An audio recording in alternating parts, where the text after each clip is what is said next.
लोगोफोर दिनैनि भिडिअ'आव नोंथांमोनखौ बरायहरनाय जाबाय जोंनि चेनेलखौ एसे साबस्क्राइब खालामना होदो लोगोफोर थाब 1K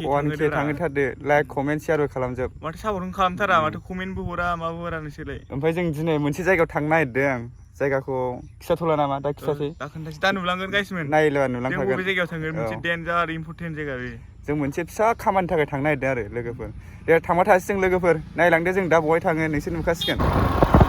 दै होननायानो थोबसेबो गैया नै लोगोफोर बिराद जारला जानानै दं गामियाव हाल मावनानै जा आबादारिफ्रा मा मावनानै जाबावनांगौ जाखो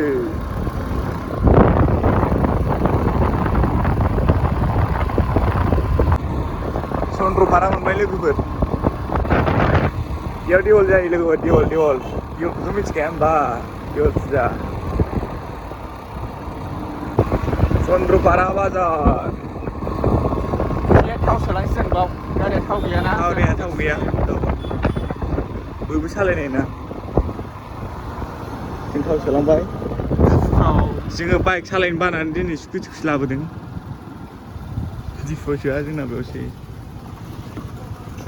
लोगोफोर नोंथांमोना दाख्लि जोंनि सरलपारायाव थांनाय भिडिअखौ नायनानै माबायदि मोनदों कमेन्टआव एसे लिरना हरदो नैबाव नै लोगोफोर इलाइसि सार मोनबाय इलाइसि सार नैबाव मुगा इन्जिनि लोगोफोर गौरां मोनबाय गौरांनि भिउखौ नायनो कालचार कमप्लेक्स बेरायफैनो हागोन बेयाव बिराद बेरायफैनो हागोन बिराद गिदिर गिदिर मिटिं प्रग्राम आलदा आलदा रोखोमनि प्रग्राम जायो बेयाव नै गौरां गार्डेना बेनो गार्डेन लानानै फैनोबा फैदो उन्दै उन्दै साफ्रि लोगो नोंथांमोन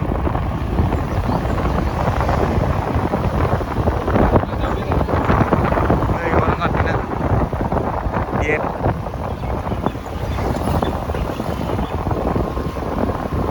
दाउखि पार्क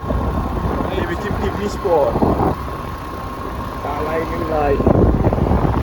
रावबो हिनजावबो गैया नामा गैया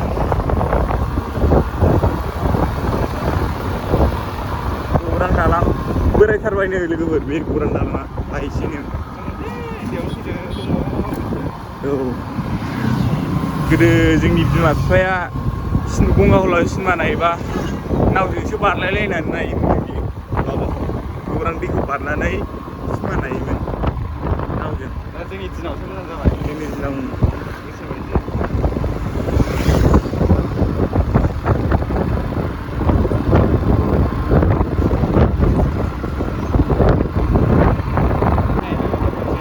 नै बे टार्निं मोनबाय टार्निंजों लेफ्ट साइडजों हाबनानै सिद्दा थांबानो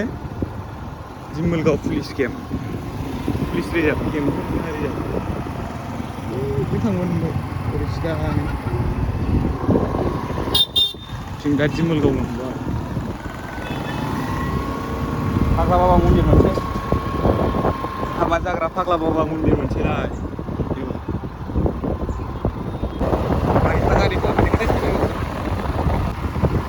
हाबा दं बेयाव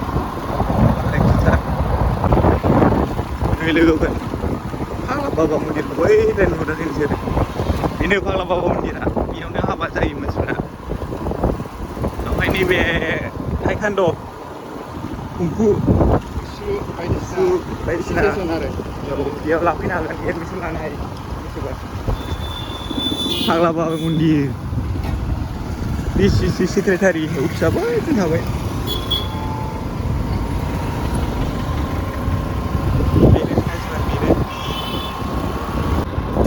तितागुरि बाजार मोनबाय लोगोफोर नै लोगोफोर जों दा फट' खेबजानो नागिरदों तितागुरि बाजाराव फट' खेबजादों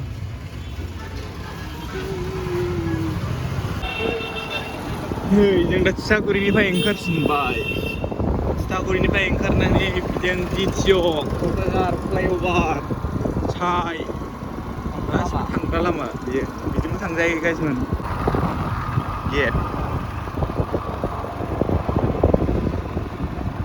गेटआव सफैबाय नै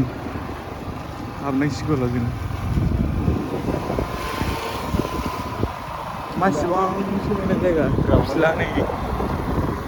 हाबाब जायगाया ओरैबायदि समायना स्टेन्डार्डनो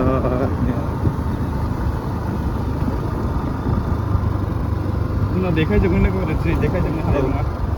उनाव बेयावनो थाबैसिगोन बिथाङा जोंना अनारा इउटुबनि अनारा भिउआ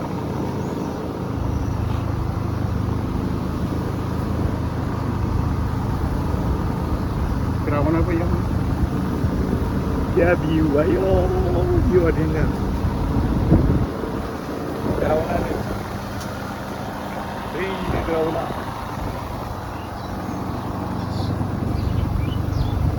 ये गर्ल्स हॉस्टल बॉयज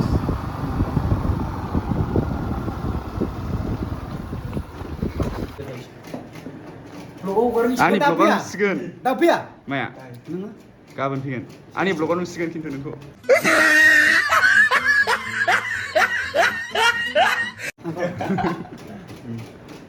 माबोरै दं नोंथाङा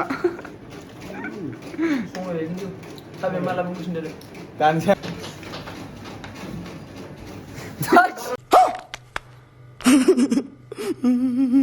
लोगोफोर नै जों ओंखारबोफिनबाय खामानिया जोब्बायमोन नालाय ओंखारबोफिनबाय जोङो फिसा खामानि दंमोन भिडिअ खालामबाय लोगोफोरजों रायज्लायबाय थांबाथाय फैफिनबायलै इन्टारेस्ट जानो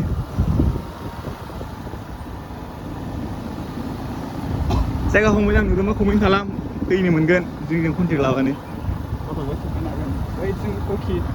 हकि बायदिसिना जुदु कुंफु टाइकान्ड गासिबो खेलायानो दंजोबो बेयाव नै बोरला गावनाय नै जों दा ओंखारबाय बाय बाय साइ जों दा दावखोलायबाय दस्रा जायगायाव दस्रा मोनसे जायगायाव औ बड'लेण्ड माथियासनि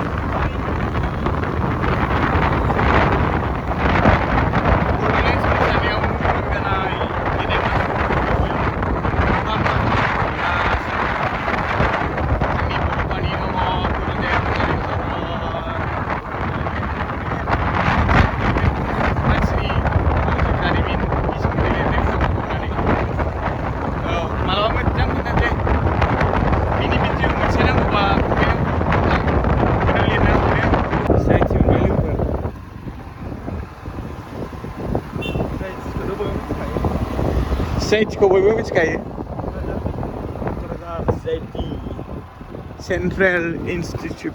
अफ टेक्न'लजि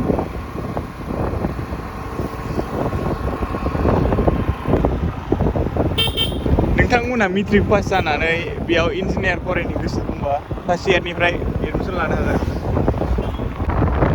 नै बे सेकेन्ड गेट फार्स्ट गेटआबो सिनाय लिंबाय लोगोफोर जों दा बाव माबा एसे जाना लानोसै हा बिफाङा कृष्णचुरा बिफां बियो कृष्णचुरा नैबाव दाउ बाजार अमा बाजार बोरमा बाजार जायो नैबेबो मोजांसिन जोंखोला हस्टेलनि सुबिदाबो मोनो बेयाव औ सुबिदा फ्रि एडमिसन जागासिनो दां खालि डिउसल' होनांगौ जोंखोलनि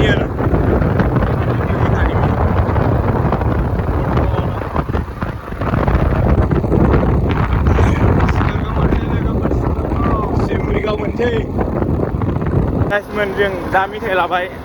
खामानियाव सासे मानसिखौ गोनांथि जाथारदों नालाय बिनि मेथाइ लाबाय मानसिखौ जों खोन्थानो हाया देनां खोन्थानोसै बारा लायाखै एसेल' लादों खामानियाबो फिसासो नालाय औ खामानिया फिसाल'खा लिरनायनिसो औ सफैबायमोन जों लोगोफोरनो नै आदै दासो आं गारियावसो दंमोन दासो लांबाय दाबो सफैया जों माबा मोनसे बुस्थु होफैदोंमोन मानसिखौथ' खिथाथ'ला माने केमेरायाव नुजायानो बिथाङा नेनानै दं दाबो सफैया नै लोगोफोर जों दा न' मोनहैफिनहां जाबाय हाबाब फुरा 3 घन्टा गारि सालायबाय दिनै फुंनिफ्रायनो 3 घन्टा जाद्रायाखै जानाया एसे खम लोगोफोरजों दा भिडिअखौ फोजोबसै भिडिअआ गोलावद्रायबाबो नोंसोरो नायनो बरिं मोनो नालाय बेनिखायनो जों दा फोजोबसै लोगोफोर भिडिअखौ नायनानै मोजां मोनोबा लाइक शेयार साबसक्राइब